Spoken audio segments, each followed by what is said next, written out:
They are live. Okay. So, good evening, postgraduates, and my namaskar to all the mentors.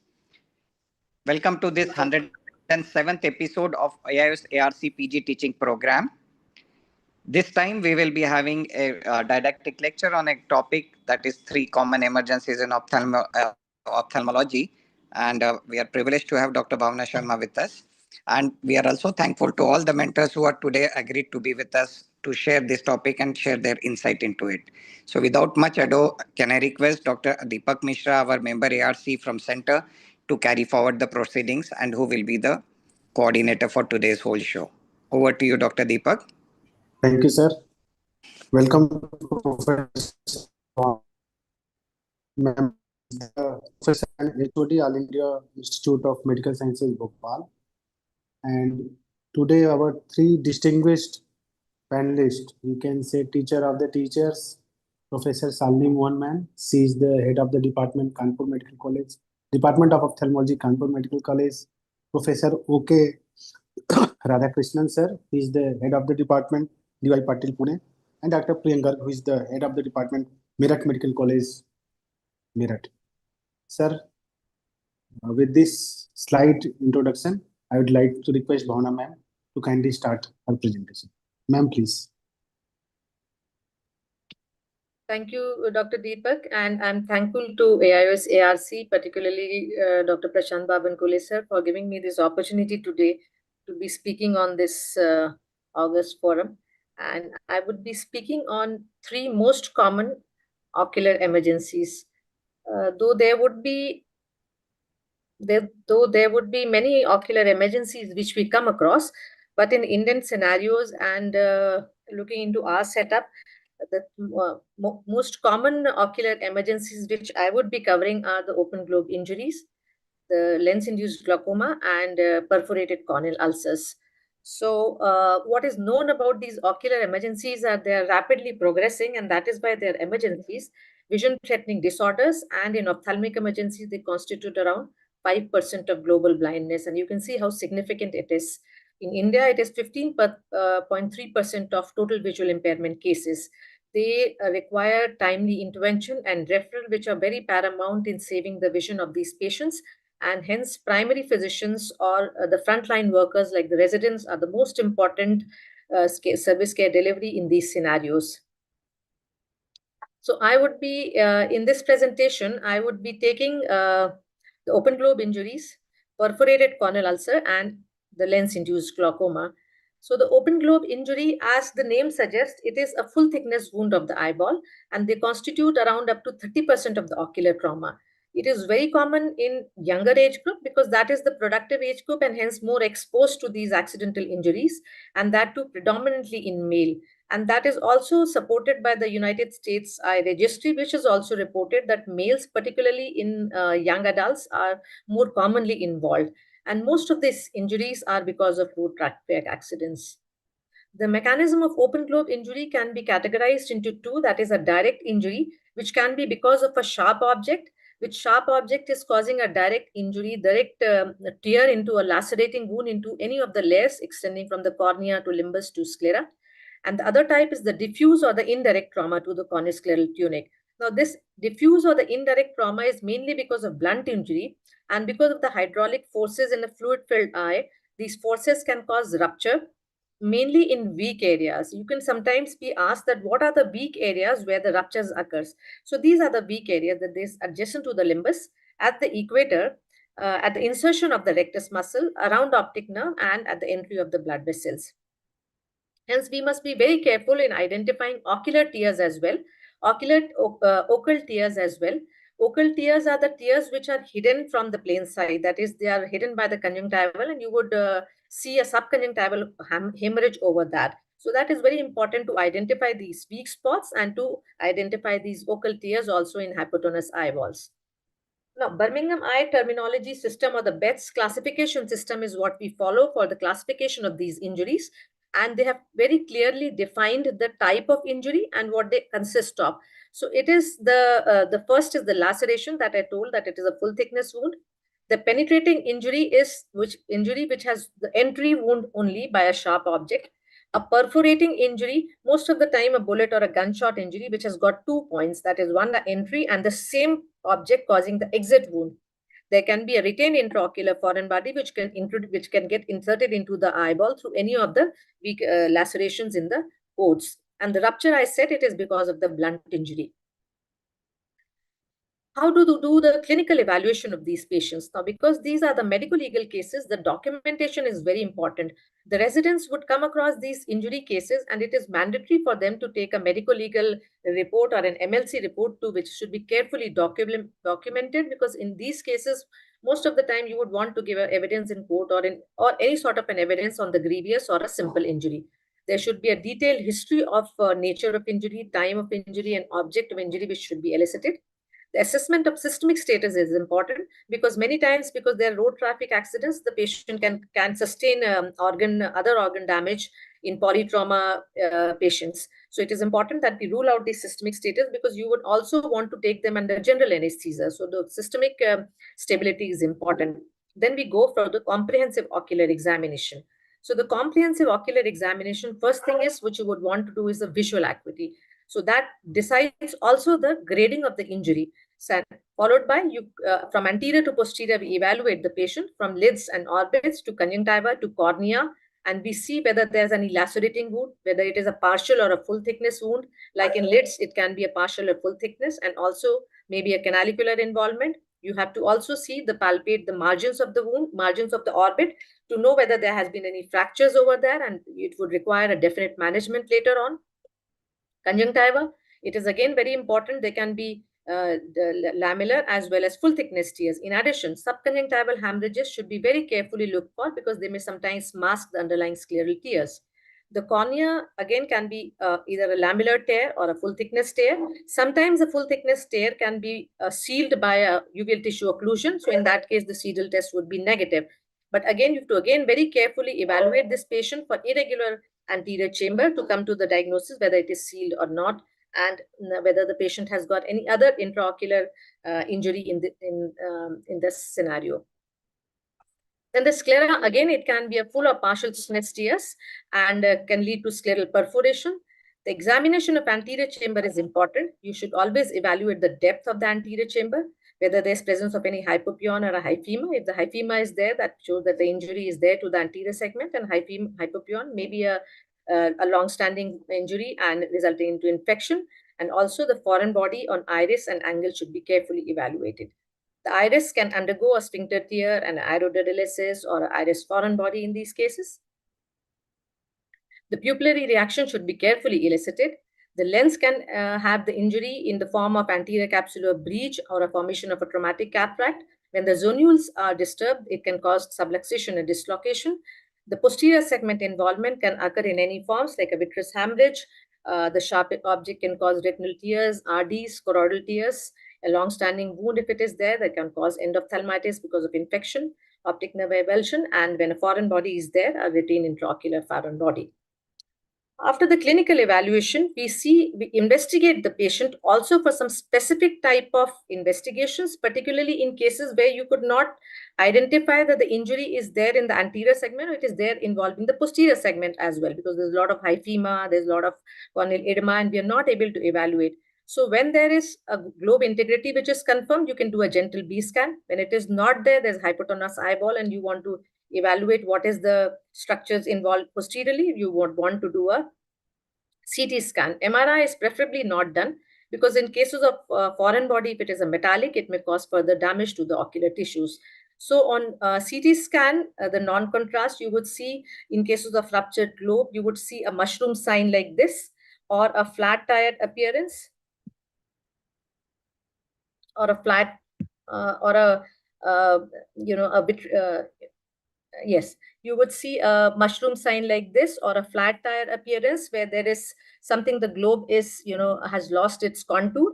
The vitreous hemorrhage, if it is present, it would be seen in the posterior segment as layered, hemorrhage in the posterior part, resulting into thickening of the sclera.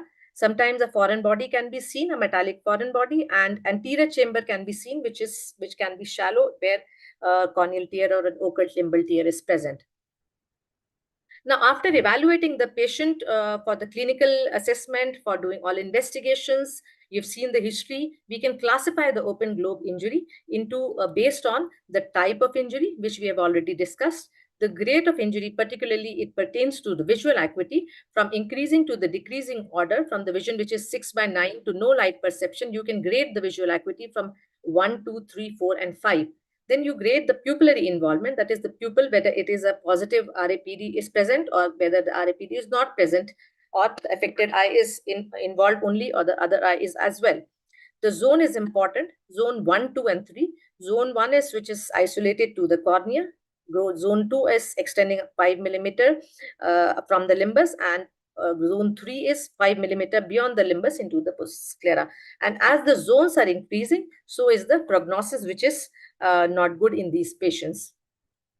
Now, depending on the grade of injury, the classification of injury, you can assign the ocular trauma score or the raw score to these patients depending on the visual acuity. That is, the scores have been assigned like this.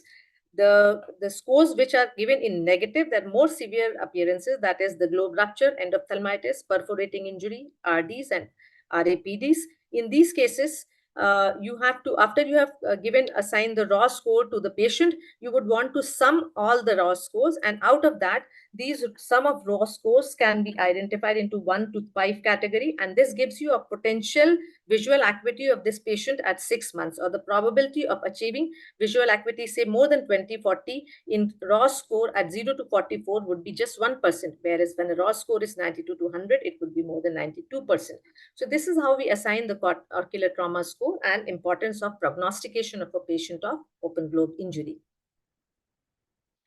How do we manage these cases now? The management, the first thing is stabilization of the systemic status. You must ensure whether the patient have had the tetanus toxoid injection. If it is already vaccinated, good enough.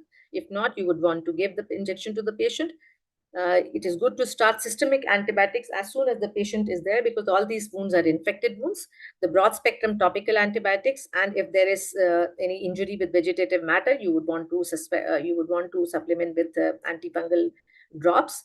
Culture of wound edges in patients who are apparently looking infected wounds, or where there's presence of infiltrates, or there's history of some infected injury object, then you would want to do culture of the wound edges, and then go for the primary repair of the open globe injury. If the culture report is available, as soon we can start the specific antibiotics. Then the surgical management. Surgical management, preferably it is done in general anesthesia, because any kind of block can increase the intraocular pressure and can lead to potential extrusion of the contents. Wound exploration is important. You must also identify the wound which is not seen in the plain sight, that is, it is hidden beyond the conjunctiva. So it is good practice to excise the conjunctiva over at that site and extending it to 5 millimeter beyond it, to know whether there's any extension of the wound beyond it. All necrotic tissues should be excised. The intraoperatively, the formation of anterior chamber is important, so that the wound does not incarcerate any of the intraocular contents like the uveal tissue or the vitreous in that. Patient should be well informed, and a written informed consent should be taken. Going into the specifics of managing a corneal tear, so corneal suturing is important. They can play simple wounds, straight wounds, which are involving just the cornea. It is sutured with, we all know, with 10-0 monofilament nylon, and the suture depth is taken up to 90%. And it is important to keep the outside or the peripheral sutures, which are longer and tightened, so that the periphery is flattened, and as compared to the central ones, which are smaller and slightly less tight as compared to the periphery, so that the center part is deepened. There should be equal bites on both the sides of the wound, and equal distance between each suture bite which you take. The knot should be buried away from the visual axis up to the superior third of the stroma, and all care should be taken that we should not do any incarceration of the intraocular content, because these patients may have ongoing uveal inflammation, and a very rare scenario, they may get a sympathetic ophthalmitis later on. So the straight wound, as I said, the repair is easy, depending on this, when you take into consideration the Rouse-Hayes principle. The limbus, when the corneal wound is involving, say, from the limbus up to the periphery. So the first thing which you want to do is suture the limbus, followed by the two extremes. Then you bisect this wound into two halves, and then put the sutures in between these. So the principle of bisecting the wound and putting the sutures in between these bisected areas is important to achieve the wound apposition properly and less of postoperative astigmatism. So oblique corneal laceration, the straight ones we know. Now for the oblique corneal laceration, the principle is different, because if you take it from here, the wound apposition will not be proper and the posterior part of the wound overriding will be there as much as the anterior. So in this case, it is important that we consider the posterior aspect of the wound for equal distance of the sutures. So you can see that here it is closer to the wound, where this side it is slightly away. But when you look at the posterior part, it is equidistant from the posterior part. So oblique wounds are sutured slightly towards away from the wound, so that the posterior extension have the equidistant sutures from the main wound, and the posterior apposition in these cases would be good. The third type is the stellate laceration. The simple stellate laceration, the linear wounds can be sutured, and once you have sutured the linear wounds, the center part of the apex would get approximated by its own. If it is not possible, or the stellate wound is a ragged, or a multiple limbs are there, then there's a technique of purse string technique given by the Eisner, where we make 300 micron depth in the stroma in between these limbs of the lacerations. We pass the sutures from the laceration through the stromal depth, that is 300 microns, and come out from the other side of the lacerating wound. And in this way, we take the suture through the complete wound extent along the depth of the stroma, as well as the lacerating wound, and tighten it here, so that it will close like this, and a well-apposed wound would be achieved. The scleral suturing is generally done with Vicryl 8-0 or 9-0 or 10-0 wounds. Suture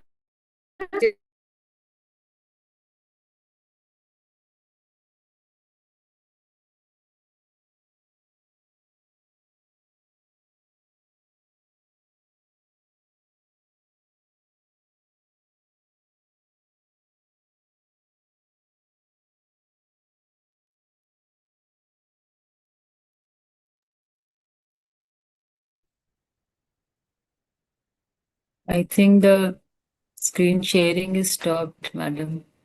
You need to share it again.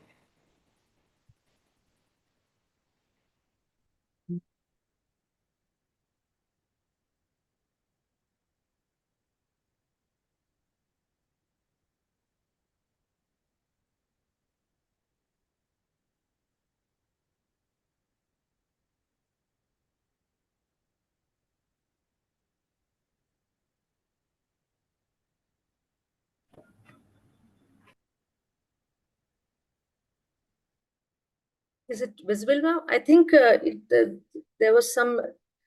Yes, now it's visible. Yes, ma'am. It's visible. So the technique for scleral suturing is the stepwise suturing, that we close the wound at the side, reposition of the intraocular content or excision, and then handling the further posterior part. That is called the hand over hand technique. And however, in these cases, we must avoid extensive posterior dissection at the primary repair to avoid any incarceration of the uveal tissue. Now, these are two videos which will demonstrate what is the technique of wound suturing in limbus corneal limbal wound. So first thing is, we remove all the debris from the surface. The wound exploration is done and the iris abscission is done. We have made already a anterior chamber entry, and that is the side port entry to form the anterior chamber, followed by removal of the iris from the wound if it is adhering there, freshening up the margins, and then we suture. We take the first bite from the limbus to make it approximated there, followed by the tightening of the knot, and then burring of the knot towards away from the visual axis. We take a 2-1-1 knot so that it is not thickened and the burring is not difficult, followed by the application of this suture towards the other extreme, and then we fill the gaps by the principle of bisecting.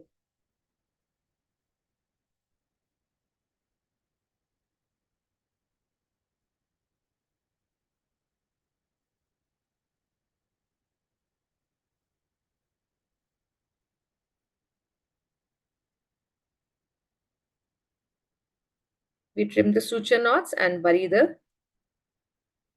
towards away from the visual axis. followed by formation of the anterior chamber. Any loose suture needs to be replaced.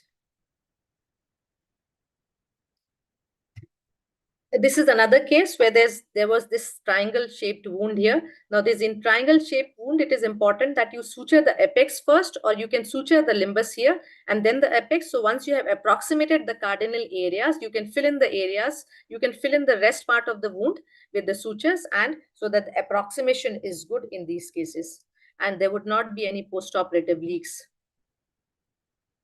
You see the anterior chamber is formed all the time with the air bubble so that the uveal incarceration can be avoided.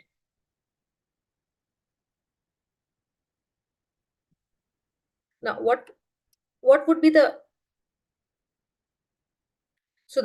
after the repair, the post-operative management is as important as the surgical management, because then you would want to prevent infection, the post-operative astigmatism, any other complication associated with the injury as well as the repair. So here it is important to give systemic antibiotics and also supplemented with steroids to prevent inflammation, post-operative inflammation in these patients.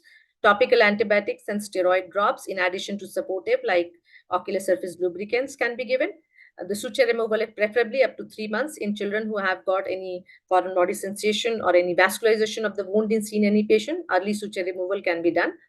Visual rehabilitation needs to be done after 6 months at least by either by a redo surgery or a redo grafting or a spectacle correction or as required by the patient. These are the complications which we come across: the post-op traumatic endophthalmitis in case of retinal detachment, sympathetic ophthalmitis, irregular astigmatism. There can be presence of wound leak if the approximation is not proper, traumatic cataract, and secondary glaucoma. All of them would require further management or a secondary or a redo surgery, which we would see later. What are the types of redo surgery which need to be done in open globe injury? So these are the secondary surgery which would be required at any time if the patient develops any of these complications, and the timing of these surgery would differ. Of course, these patients would be referred to the particular specialist for management of for better management of these post-operative complications and visual salvation. Coming on to the second type of ocular emergency, that is the perforated corneal ulcer. So in our Indian setting, we very commonly come across corneal ulcers, that too mycotic corneal ulcers very commonly we see. And if the treatment is not initiated properly, or many of these patients keep on putting steroid drop before coming to you, there's very high chances of perforation of these corneal ulcers. So they're very important emergencies in Indian scenario particularly. So it is a full thickness loss of tissue. It can be because of secondary to any infection. Patient may have some sort of a systemic abnormality like a systemic connective tissue disorder or any systemic disease like a diabetes or any immunosuppressed condition, which again predisposes to corneal perforation. And these patients present with an aqueous leak, flat anterior chamber, and there may be prolapse of intraocular contents. The etiology which we would be discussing is infectious keratitis. So the patients present with decrease in visual acuity. However, sometimes they say that there was sudden drop in intensity of the pain as a result of perforation because the pressure lowering is there. And the patient also complain of photophobia, tearing, watering, and discharge from the eyes, just as like any other patient of corneal ulcer would do. On examination, you would see varying amount of thinning and desmatocele formation before, if it is preceding perforation, presence of dense infiltrates over the site and over the surrounding areas. When the perforation has occurred, you would see a flat or a shallow anterior chamber. There may be iris prolapse from the side, or the uveal tissue may plug at the site. In that case, you will see the anterior chamber may reform. However, it would be irregular. And in these cases, the Seidel test would be positive. The further investigations which you subject the patient to is the ASOCT to know the depth and the size of the lesion, and also B scan if the posterior segment is not seen, to be done gently if the ocular hypotony is not present. So these are the types of corneal ulcer, corneal perforations, which may see a paracentral ulcer with uveal tissue incarceration here. This is a larger ulcer, sloughing corneal ulcer. You can see the peripheral guttering here, which has got more than 4 or 5 clock hours of involvement from over the temporal as well as the nasal side. This is a small perforations. You can see a small iris which is plugging this defect and a very dense infiltrate or a corneal ulcer here. And here the iris prolapse has occurred from this perforation site, and this is a picture of a desmatocele. How do we manage these cases? So the first thing is we control the infection. We promote healing with both with antibiotics and supportive like tablet doxycycline and vitamin C, which support the collagen growth. And of course, we want the tissue restoration and restoration of visual function at a later date. So coming to the immediate management, in a case of corneal ulcer, we are aware that it has to be done a corneal scraping and culture. For systemic therapy, because specifically it is a perforation, in addition to the systemic antibiotic, you would want to give doxycycline in the dose of 100 milligram BD at least for 3 to 4 weeks, and vitamin C in 1 gram per day at least for 1 to 2 weeks for collagen synthesis. Topical antibiotic, depending on the culture and sensitivity report. The broad spectrum antibiotic coverage, which we refer to generally, is the cefazolin and tobramycin combination. In vegetative matter injuries, antifungal is supplemented. In addition, lubricants, anti-glaucoma medications would need to be given in specific cases, and cycloplegics to relieve the ciliary spasm. For small perforations, like less than 0.5 millimeter, medical management is sufficient to control. So just give an aqueous suppressant and bandage contact lens, and which may result into healing of the of this small perforation. Where for larger perforations, like up to 2 millimeter or 3 millimeter, or more than 3 millimeter, we would require various procedures like amniotic membrane transplantation, Tinon's patch graft, or a therapeutic keratoplasty to control for having the restoration of the corneal layers. So perforation less than 3 millimeters. Small perforations can be managed with cyanoacrylate glue. So the application of glue, it closes that, it seals that perforating site with application of BCL, which maintains it there. It also, we can avoid emergency corneal transplantation in these cases, as you can do it, would prefer to do it at a later date in quieter eyes. So it comes very handy, the cyanoacrylate glue plus BCL procedure, in cases where you want to control the infection and proceed with keratoplasty at a later date. So this is the technique of doing corneal gluing, a very simple procedure. First, you want to just remove the debris from the surface. You have to roughen the edges and see the size of the perforation. You can see that there is a small perforation here. Measure it. With the help of a plastic drape and application of the glue over, you just put it over the site of the perforation and remove the drape so that the glue application is there, and followed by the application, removal of the excessive glue and application of the bandage contact lens. So a very simple procedure which all residents can do in the clinical practice. For larger perforations, like perforations up to 3 millimeter and more than 3 millimeter, you may want to do any interventions like a patch graft, amniotic membrane transplantation, a conjunctival flap, Tenon's patch graft, or a tectonic keratoplasty. So taking one by one, the Tenon's patch graft is usually done for perforations up to 3 millimeter. The technique is again very simple here. You just want to identify the site of perforation and the size of perforation. We harvest the tenons from 2 millimeter posterior to the limbus, where the tenons is getting inserted, and adequately sized tenons is taken. And it is preferable to take a slightly oversized graft which snugly fits into the perforation. We do a careful dissection of the subconjunctival tenons, and then we know the adequacy of the size of the tenons and put it over the wound. We make the side pockets into these pockets into the perforated areas, and we put it over there and tuck in over at the side, suture it with the onlay sutures.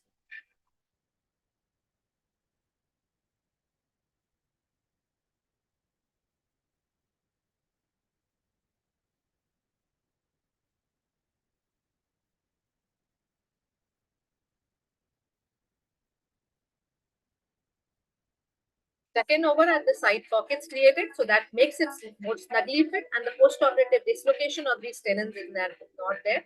Followed by this onlay suturing over the tenons patch graft.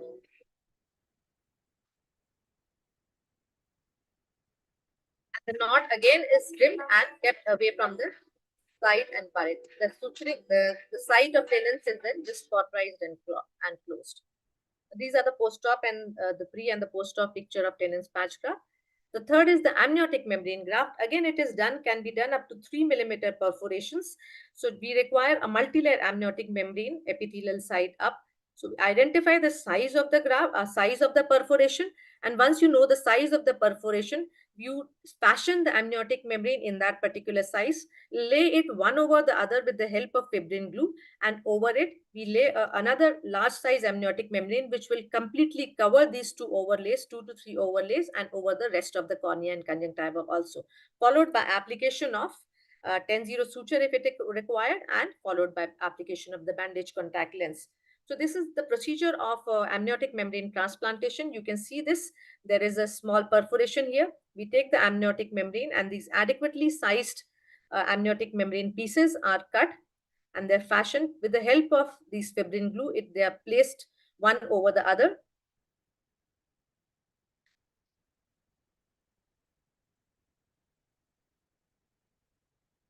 And followed by an overlay amniotic membrane and application of the bandage contact lens. If you require, you can put sutures as well so that the amniotic membrane rests in place, and followed by application of the bandage contact lens. Now, the conjunctival flaps. The conjunctival flaps are generally required for cases in peripheral corneal perforations, where you can use a pedicle graft which supplies the blood vessels and nutrient and the trophic factors for the lesion to heal, and so that at a later date, the definitive patch graft or a penetrating keratoplasty can be done. The only disadvantage here is that it is a very, very vascular lesion. So it may give rise to corneal graft rejection at a later date. So we know that two types of grafts are there, the pedicle graft and the Gunderson flap graft. So this is the pedicle graft which was done for this perforation, and you just pull the conjunctiva after undermining that site, and once you have undermined the site and loosened the conjunctiva, we pull it up here and suture it with the 10-0 nylon at the site, and this pedicle graft will provide nutrients to that area and provide healing. For larger lesions like this, you would want to mobilize the conjunctiva at a large area and then suture it over that site with side cuts which we give, and we will see how it is done. So these are the side cuts which we give for mobilizing the conjunctiva and undermining the conjunctiva from the inferior side. The care should be taken because these are very fragile and friable conjunctiva, because they're infected cases, and then we pull up as much as required and put the sutures. After putting these side incisions, you can mobilize further and suture it at that site.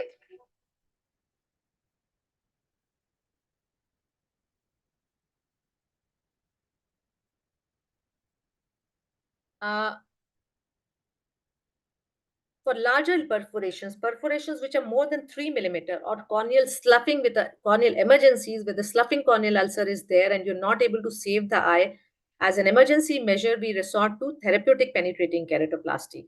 For lamellar keratoplasty is done for cases which have desmetocele, or where the posterior layer is still maintained and the complete perforation or the full thickness perforation is not there. So in those cases, we can do a lamellar keratoplasty.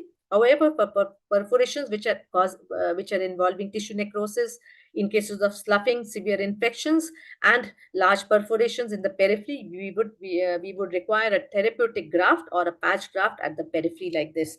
So how do we do the therapeutic keratoplasty? So therapeutic keratoplasty can be done by residents once they are trained with application of sutures. They're quite simple procedures. So the first thing is to identify the size of the graft which you would want to take, and it is a good practice to identify it with the help of a marking at the gentian violet over at the spine. We identify the area. We take at least 1 millimeter clear zone of non-infected tissue beyond the margin, so that the recurrence of infection can be minimized in these cases.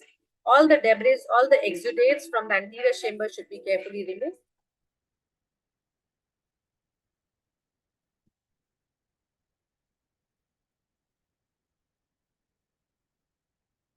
You can see that there's an anterior chamber exudate over at that side. All ledges should be carefully removed and cut, followed by the corneal grafting and suturing. It is very important that we take at least 1 millimeter area of clear zone beyond which the infection would not progress, or the recurrence of infection can be avoided, followed by careful suturing and wearing of the knots. The post-operative care is important in these cases. We want to give systemic antibiotics, of course. In addition to that, topical antibiotics and lubricants, anti-glaucoma medication if the condition is there with raised intraocular pressure. Suture management may be required in these cases because if there is infiltrate, there may be early loosening of the sutures, which we would want to reapply. And the steroids should always be given judiciously. Once we see that the infection is controlled, there are no signs of any reinfection or recurrence of infection, neither at the suture site nor at the anterior chamber, you may start the steroid judiciously with a low dose and later increasing it if there's no recurrence of infection. So that was about the corneal perforation and its management. We move on to the last part, that is the lens-induced glaucoma. Now, lens-induced glaucoma, another important entity and another important ocular emergency which we come across. It is a type of secondary glaucoma where the crystalline lens works as a predisposing agent for in these cases. The prompt relief or the management of these cases is done by cataract extraction.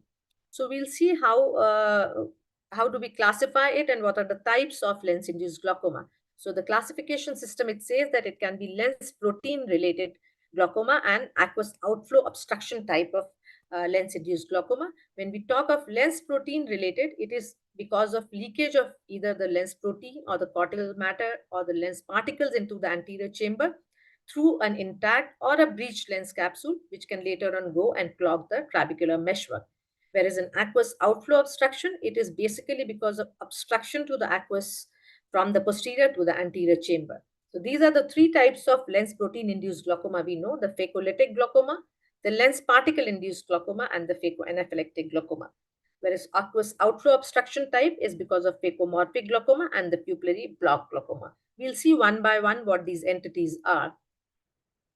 So the first type is the phacolytic glaucoma. Here, in a case of a hypermature cataract, through the intact lens capsule, there may be leakage of high molecular weight proteins, which these proteins are engulfed in the anterior chamber by the macrophages and they clog the trabecular meshwork, resulting into the secondary open angle type of glaucoma. Sometimes they may settle at the base of the anterior chamber, resulting into a white appearance or a white hypopyon. In this case, how do you identify it from the angle closure glaucoma? The AC is deep with fine white particles which settle down in the anterior chamber and angles are open on gonioscopy. The management is control of intraocular pressure and the definitive management is surgical, that is the cataract extraction with IOL implantation. The second type is the lens particle induced glaucoma. The difference from the phacolytic is that there is a breach in the capsule of the lens, which through this breach in the capsule of the lens, there is reliefs of lens particles, there's cortical matter, and they settle in the anterior chamber. There's floating in the anterior chamber, there's present in the anterior chamber, and later on they go on and clog the trabecular meshwork, and also because of inflammation as a result of these lens particles in the anterior chamber. There's an acute rise in intraocular pressure. You would see a ruptured anterior lens capsule and lens particle in anterior chamber. The definitive management is IOP reduction and surgical management, that is removal of the lens, aspiration of the lens particles, and IOL implantation. The third type is the phacoanaphylactic glaucoma, which is nothing but the type 3 hypersensitivity reaction to the sequestered lens protein of the lens, of the crystalline lens, which causes the granulomatous inflammation in the eye. And the predisposition here is a cataract surgery or a main trivial trauma or a penetrating trauma which was there, which injured the anterior capsule also. As a result, the body's immune system is exposed to these lens proteins, which have a granulomatous reaction later on, resulting into uveitis, the anterior chamber cells flare and keratic precipitates, and formation of pus and leading to angle closure also sometimes.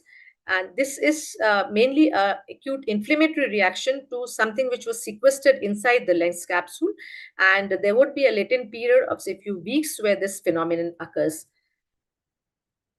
Again, the management is control of intraocular pressure, treatment of iridocyclitis with immunosuppressive like steroids, and removal of the lens matter from anterior chamber, and it requires cataract extraction and IOL implantation.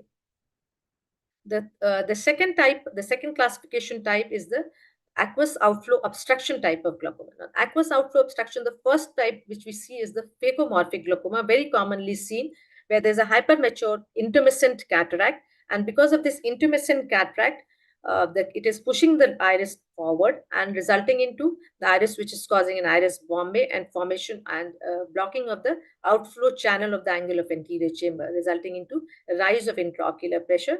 What would you want to do in such cases is do a surgical cataract extraction and an IOL implantation.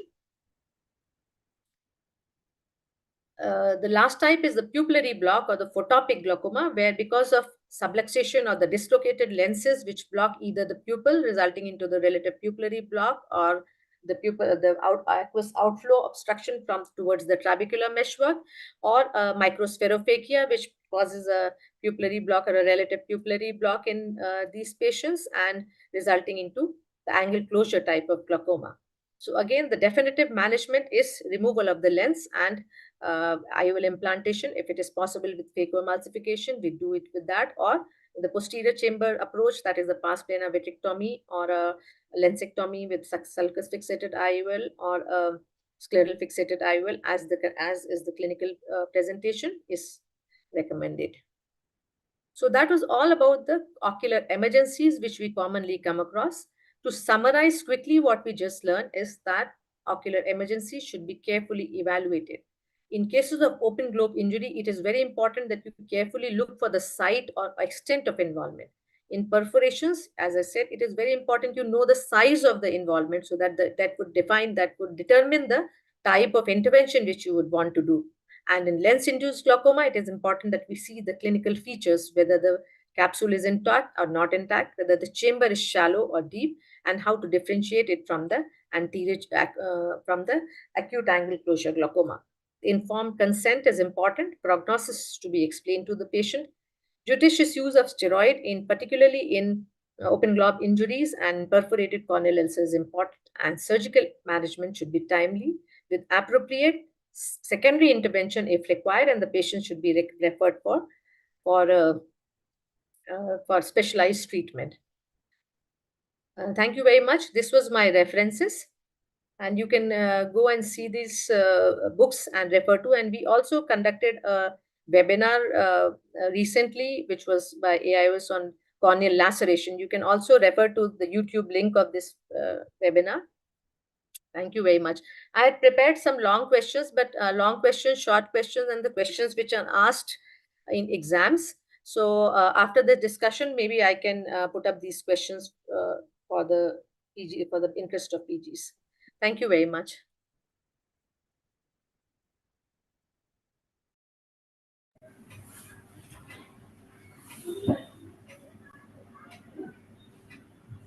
That was very nicely covered, Dr. Bhavna, very comprehensive. And I think if the students, they actually grasp as much, they are going to get good amount of marks. And of course, you also very specifically mentioned how to manage the corneal perforation and how meticulously they have to first suture at limbus and then go towards center. So all these things were so meticulously and very nicely mentioned. And even the perforation part of cornea was extremely well covered with all the modalities which we can do for perforated ulcers. Even if we don't have glue or cornea, still we have so many other things which can help the patient as an emergency measure. So that was very nicely covered. And of course, the lens-induced glaucoma, it is definite emergency. And these children, they sometimes get confused also in different variety of lens-induced glaucoma. Here, I would like to add one more, like phacotopic glaucoma is another entity which is due to subluxation or dislocation of lens and sometimes can present with emergency, like in cases of spherophakia.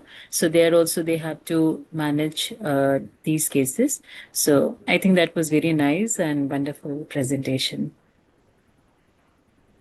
And very good videos as well, So I think we have very good teaching experience for the for students who are looking at it, So they're enough to learn. Right. Lot of it. Yeah. Good content. Dr. Good videos. Ma'am. Priyank was, apart from these, what ma'am had already presented so well, can you add something from the retina side? Means a lot of PGs are watching. So few emergencies or some tips from your side. Retina, we have only, Dr. Deepak, thank you for the mic. in retina, we have only one emergency which presents like it is CRAO. So madam has covered everything, and CRAO is not that much common, but we can do a few tips. Like a patient comes to if ER, then we can massage the eye, or we can do AC paracentesis, because these are a few things which we can do in the ER. Otherwise, injection of TPA is not possible in ER, and it is not easily available also. And carbogen inhalation is described, but it is usually not available everywhere. No, instead of carbogen, Only I thing think is it's separated from non-arthritic and arthritic. So arthritic is around 10%. It is very less common in India. 90% is non-arthritic, which is like thrombus moving from the carotid artery. And one should also look for the signs of stroke as well in these patients, because they sometimes come with stroke also. And fundal signs we can see, like cherry red spot is there, very commonly present due to choroidal circulation, and the retina is white and edematous. And we have a golden period of only a few minutes, like 60 to 90 minutes. If we if we are able to dislodge the embolus, then we can give something to the patient. Very good. Radhakrishnan sir, few tips from your side on the chemical injuries. Although most of the things are covered. Yeah, Regarding the no, chemical injuries is a real emergency, and as we are all aware, the most important part of chemical injuries is making sure that there is no chemical left on the eye. So it's very, very important to wash the eye as much as possible. And washing means that the eye should be washed, because very often you find them pouring saline on the or whatever. I mean, you don't have to use ideally you will want to neutralize with an acid or a mild acid or a mild alkali, but very often that is not available. So the best thing is to do with whatever is available with you. It could be normal saline, it could be ringer lactate, it could be BSS. If nothing is available, you can use just plain tap water.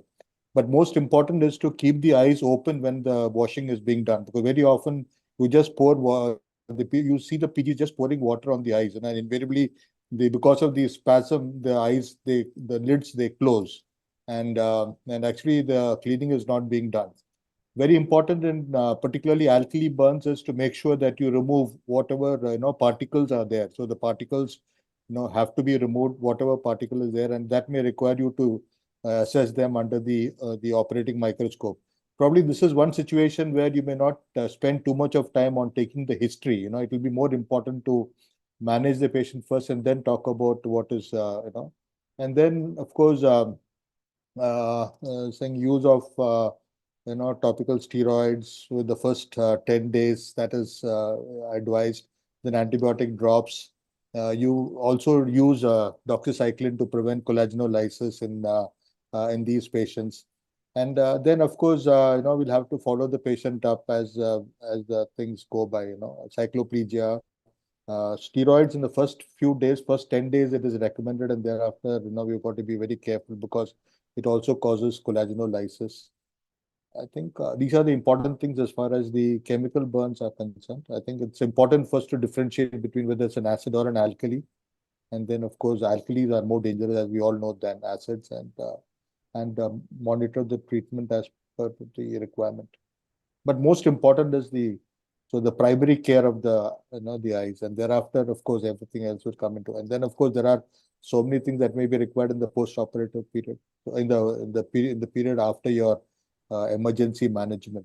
But then I think very, very important is to sort of because very often they invariably ask you about the prognosis.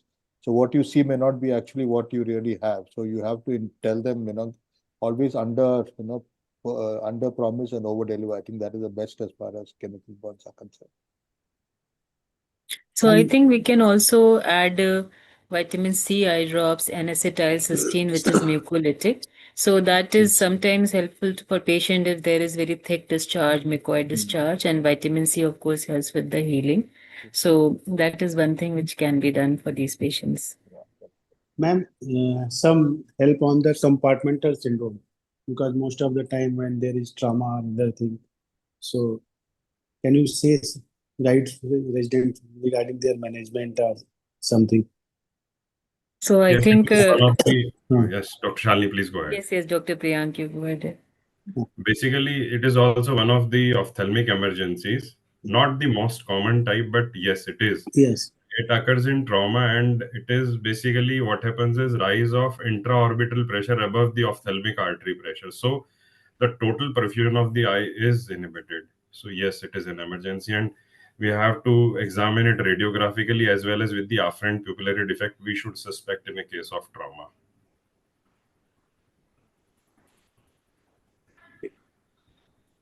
So I think in such patients, we need to take urgent opinion of oculoplastic surgeon, and Yes. sometimes even neurosurgeons, they can help us in case the oculoplastic surgeon is not available.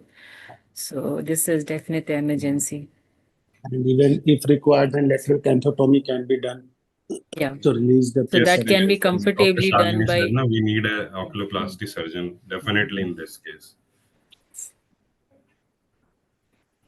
Any The more acute questions? angle closure glaucoma is another emergency which many a times patient presents in emergency with headache, and sometimes it is being treated by physician, by neurologist, and just putting one torch on the patient's eye sometimes clinches the diagnosis and the patient is being referred to us.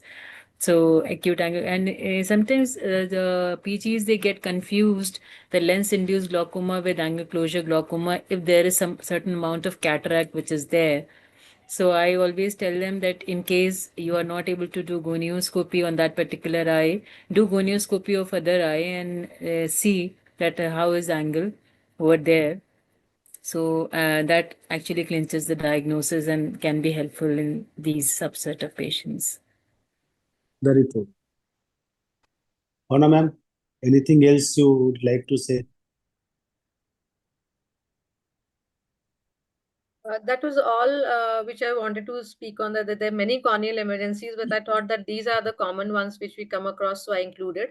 I have included some questions for the postgraduate student because we cannot have those interactive, but I can just show the questions which can be asked in exam.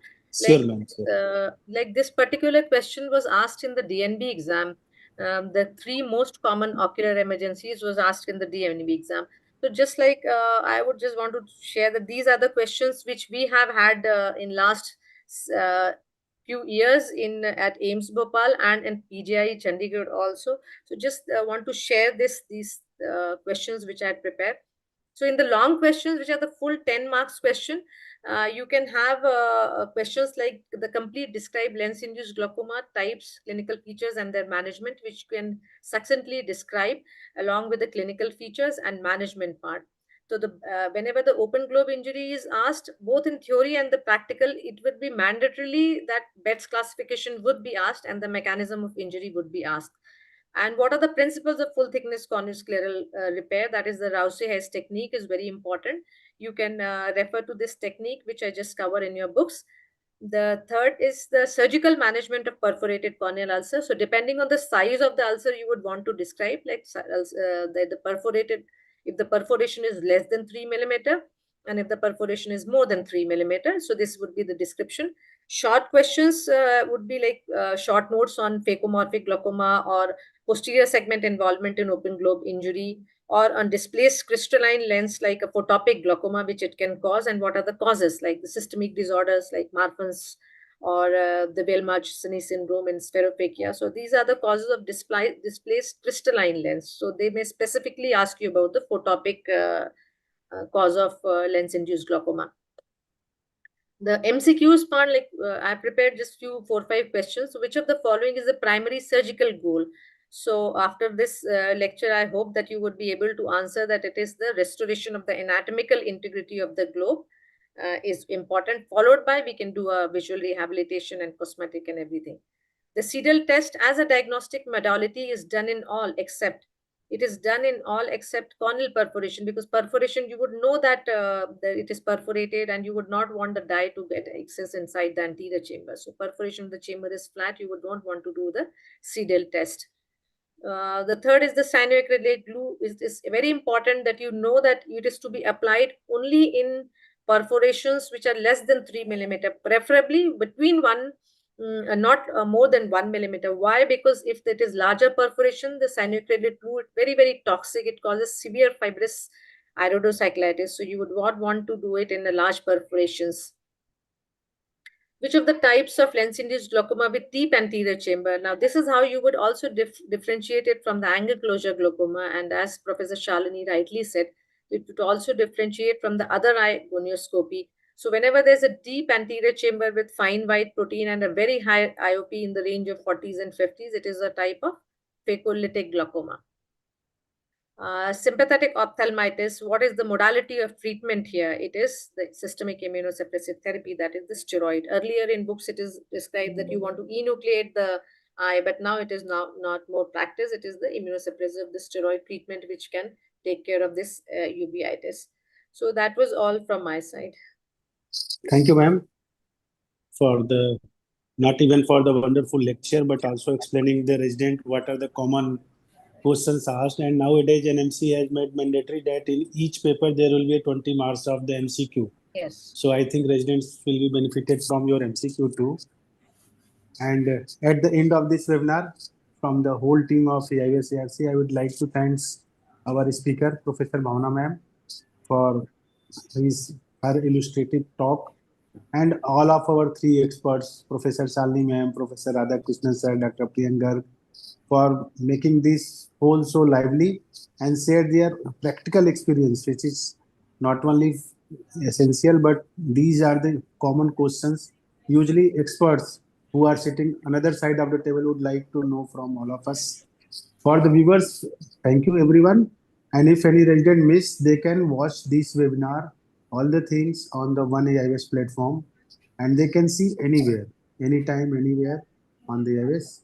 And thank you, Suninji, for the wonderful AB management without any glitches and other thing.